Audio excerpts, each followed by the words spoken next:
ध्यान। ध्यान क्या है? ध्यान वह बल है जो हमें इस सब का सामना करने का सामर्थ्य देता है। प्रकृति हमसे कहती है, अब बदमाश बैठ और रो, गलत में गिर। मैं कहता हूँ, मुझे न रोना है न गिरना है, मैं उछल पड़ता हूँ। यह ध्यान की शक्ति है। प्रत्येक प्रकृति का अपना मार्ग है, पर सामान्य सिद्धांत यह है, मन को पकड़ो। मन एक झील के समान है और उसमें गिरने वाला हर पत्थर तरंगें उठाता है। ये तरंगें हमें देखने नहीं देती कि हम क्या हैं। उसे शांत होने दो। प्रकृति की तरंगें मत उठने दो। शांत रहो और तब कुछ समय बाद वह तुम्हें छोड़ देगी। तब हम जान सकेंगे कि हम क्या हैं। किसी विषय पर मन को एकाग्र करने का ही नाम ध्यान है। किसी एक विषय पर भी मन की एकाग्रता हो जाने से वह एकाग्रता जिस विषय पर चाहो उस पर लगा सकते हो। किसी सामान्य बाहरी विषय का भी आश्रय लेकर ध्यान करने का अभ्यास करने से मन की एकाग्रता होती है। जिसमें जिसका मन लगता है उसी के ध्यान का अभ्यास करने से मन शीघ्र एकाग्र हो जाता है। सभी पैगंबर, कवि और अन्वेषक महती कल्पना शक्ति से संपन्न थे। कल्पना प्रेरणा का द्वार और समस्त विचार का आधार है। योगी के लिए 3 बड़ी आवश्यकताएं हैं। प्रथम, शारीरिक और मानसिक पवित्रता।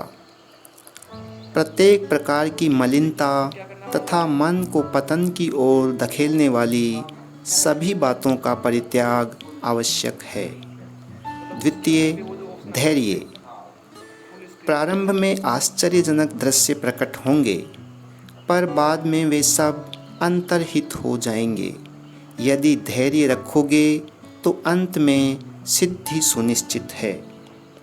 तृतीय, लगन। सुख दुख, स्वास्थ्य अस्वास्थ्य, सभी दशाओं में साधना में एक दिन का भी नागा न करो। स्नान के पश्चात बैठ जाओ। आसन दृढ़ रखो, अर्थात ऐसी भावना करो कि तुम चट्टान की भांति दृढ़ हो, कि तुम्हें कुछ भी विचलित करने में समर्थ नहीं है। कंधे, सिर और कमर एक सीधी रेखा में रखो, पर मेरुदंड के ऊपर जोर न डालो। समस्त शरीर के पूर्ण होने के भाव का चिंतन करो, यह सोचते हुए कि मुझे सत्य का साक्षात्कार करने के हेतु यह ईश्वर द्वारा प्रदत्त साधन है। इस क्रिया के पश्चात अपनी नासिका के दोनों छिद्रों से एक दीर्घ श्वास लो और फिर उसे बाहर निकालो। इसके पश्चात जितनी देर तक सरलतापूर्वक बिना श्वास लिए रह सको रहो। इस प्रकार के 4 प्राणायाम करो। चंचल मन को संयत करके हमें उसे विषयों से खींचना होगा और उसे एक विचार में केंद्रित करना होगा। बार बार इस क्रिया को करना आवश्यक है। मन को स्थिर करने का सबसे सरल उपाय है चुपचाप बैठ जाना और उसे कुछ क्षण के लिए वह जहाँ जाए जाने देना।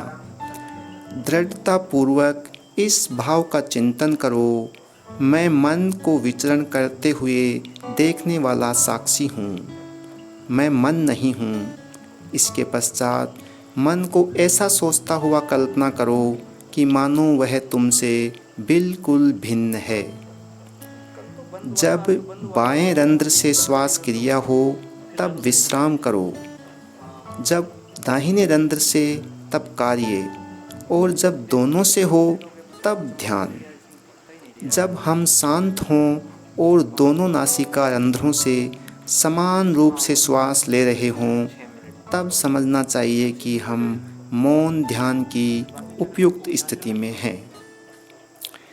किन्हीं महापुरुष या साधु को लो जो पूर्ण रूप से अनासक्त हों और जिन पर तुम्हारी अत्यंत श्रद्धा हो। उनके हृदय के बारे में चिंतन करो। उनका अंतःकरण सर्व विषयों में अनासक्त हो गया है, अतः उनके अंतःकरण के बारे में चिंतन करने पर तुम्हारा अंतःकरण शांत हो जाएगा।